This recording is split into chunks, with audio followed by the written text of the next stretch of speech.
there will come once again a player to capture the imagination and the hearts of the world.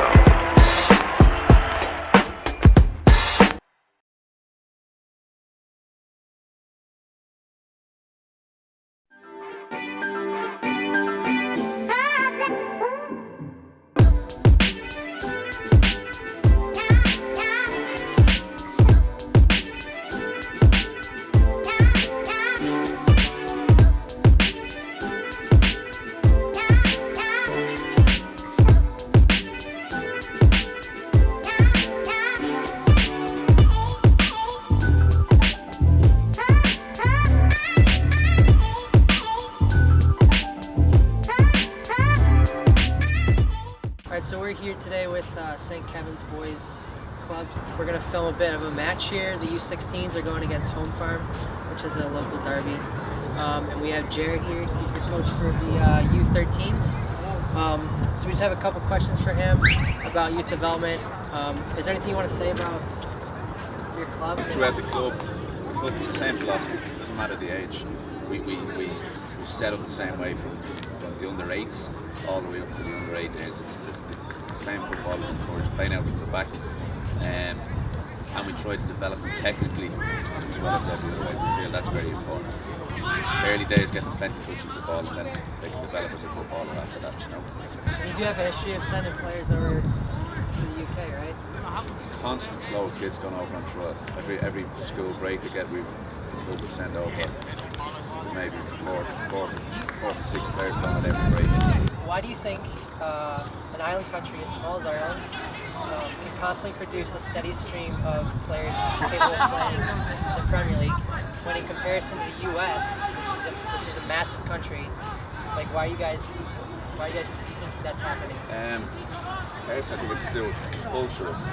Football, soccer is ingrained into the culture over here. Like, it's got fellas coming through, they be third, fourth generation involved in it, you know, schoolboy football. Whereas in the US, I suppose, with basketball, baseball, it's only kicking off here over there. It's a working man's sport. Kids years ago didn't have much, so they went out and played football with their mates. That's the story of football. It's such a well. That's how we've had the flow of great footballers, you know. Worked all the facilities and all the coaching. They were out in the streets playing football. Yeah. So how would you say, how important is practice outside of just practicing with the club? That's something I try to stress with my U8s, and I'm trying to stress on this YouTube channel, is how important is not just coming here, but practice outside of the club. Yeah, crucial. Yeah. Very, very important. You don't get enough of it nowadays with excursions and PlayStations. So right. Every player, I tell them, be out, play as much as you can outside. Otherwise, you're not going to develop as much. We'd only have them for 3 to 5 hours a week. Right. Yeah, and if you're trying to coach anything up to 16, so if you're trying to get pointers across to them, and so there's only so much you can fit into that. And they need more. They need to practice, and they need to go and take that what they learned from that session and practice that elsewhere. Master that, and then move on again. You know, that's the only way, because we don't have the time. Point at the camera and say practice outside of your club. Practice outside of the club. Keep it going. And when the season is wrapping up, say next June, without even asking the players, you know the players who were out there training on their own. You know the players who are practicing. You can see how they develop. You can see their touch, as you said, what tricks they've added to it. It just, like I say, practice makes perfect. And players that think that by turning up here training 3 hours a week will make them a footballer, by the time they usually hit 13s or 14s, they're starting to fall back. And no matter how much coaching they get, it's not enough. It's just got to be practice. That's it. Alright, so would you say superior talent?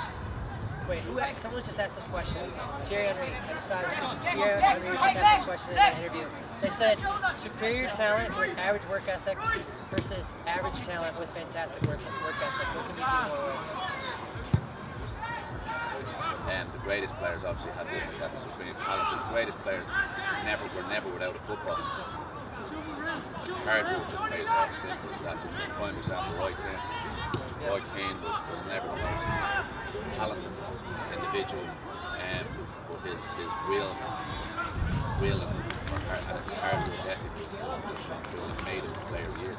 What I've found with talent over the years over here is an awful lot of talented kids think they get it too early, they get the choice, they stand out early, they go over the thing, and then they think they've made it, and they don't work hard. But you've got the other kid then who's constantly out in the park, training and practicing this and practicing that. And again, for me, it comes down to attitude. Attitude gets everything. If the attitude is right, and you put a little bit of talent with that, I'd take the hard work all day long. When you guys have players coming on trials, what do you look for in a player? So you see someone and you're like, okay, that kid's got something we could take and develop. And if what you're looking for in a player, can it be learned? Going back to that practice thing. Okay, well, there are things we look for is how comfortable a kid is on the ball, how they manipulate the ball, first touch, can they use both feet, movement with the ball. You're looking for character then, you know. Someone that can go into a session where they know none of the players, and do they actually go in and grab the game?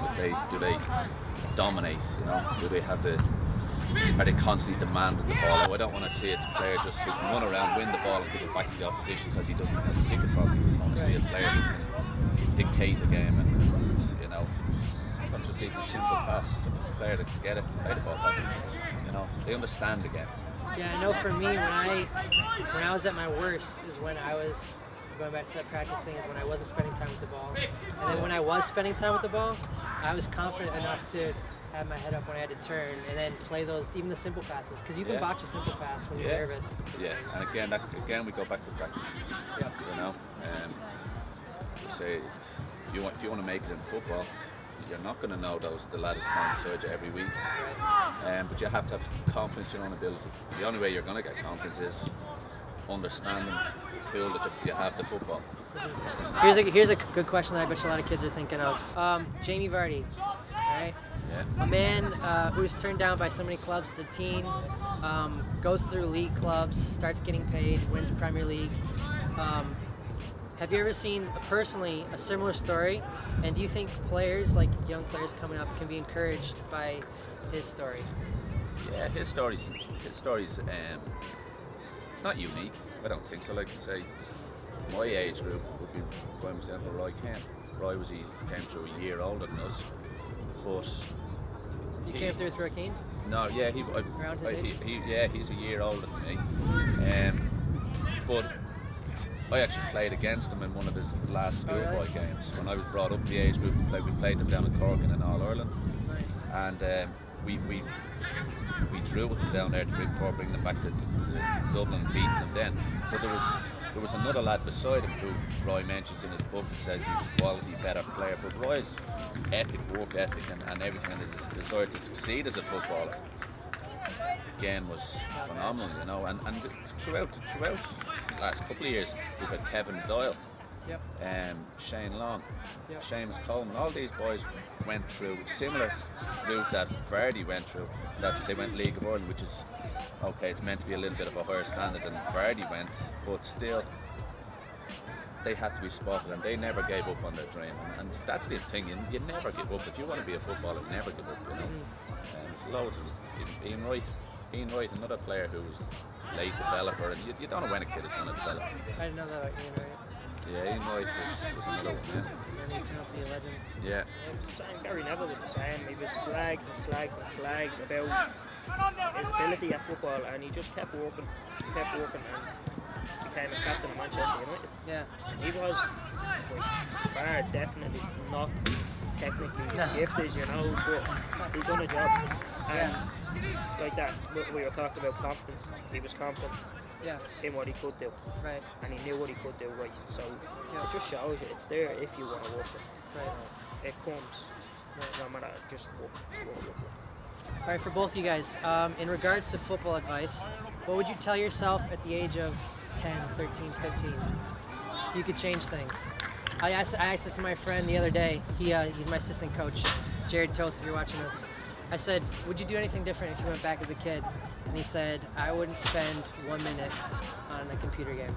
I wouldn't have spent, if I could go back, I would say get off my butt. I wouldn't have spent 1 minute. And he was a better player than me. Yeah. So for him to say that, I was just like, oh, yeah, go figure. Fewer games weren't a distraction. They were. I'm a different generation. We didn't have that distraction. Yeah.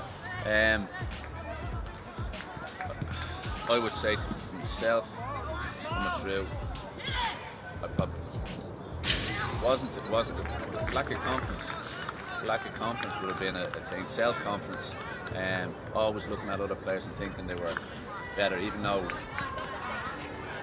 when I think back, there's one or two of them maybe weren't better. But it's only now when I think, but yeah, lack of confidence. Have confidence in your own ability, and your coaches and managers pick you for a reason. Right. You know, they see something in you, and you've just got to again have that confidence and harness the ability to have again through constant practice. Yeah, I lack that little bit of confidence as a young lad, you know. Gotcha. Yeah, that would be my advice. Keep working hard and just believe in yourself. Always believe. You have anything to add to that? Well, the confidence thing, definitely, but I did have a few video games around in my time, so yeah, definitely spend more time with a football, be more confident, and then you're talking 15, 16, girls come into play. Yeah. Would have dodged that, you know, and that's a big one that you do see in Ireland. Right. At 15, 16, is they get distracted, mates, girls, whatever, and it turns into a very big problem in Ireland. Right. So it would have been just stay focused and committed again. Right. That would have been my big change. Gotcha. And last question. So then, just wrapping up, for the both of you, what's the best advice you can give to an aspiring young footballer? So, someone watching this YouTube channel, they're 7 years old, they're 8 years old, they're 12, they're 15. What would you say to them? I know you kind of just said some stuff just now. Yeah, it's a lot of repeat. Is there something a coach said to you in your past that kind of send you on your way in a good sort of way? No, I think it's a lot of just what we said. Like, you just again work hard, believe in your ability, and listen to your coaches. Listen to your coaches is the thing. Like, okay, some kids think they have got the ability and they don't really need to listen. Other people have been down that road. Yeah. So I'd say listen to your coaches as well is very important. Again, practice. Yeah. Take these guys covered it all there now, yeah. Yeah. Pretty nail on the head stuff, yeah. All right. Well, thanks. Thanks, lads. Thank you. Huge thanks to St. Kevin's Boy Club. Tonight it was a phenomenal match between the two sides. It was obviously a derby, great game. Thank you so much to the coaches. They really helped us out with a lot of things. The interview was great. Like I said, this is a phenomenal club. They have had numerous players go to the Premier League, numerous players play for the Irish national team. Thank you so much. Huge help to us, and we hope to see you guys again soon.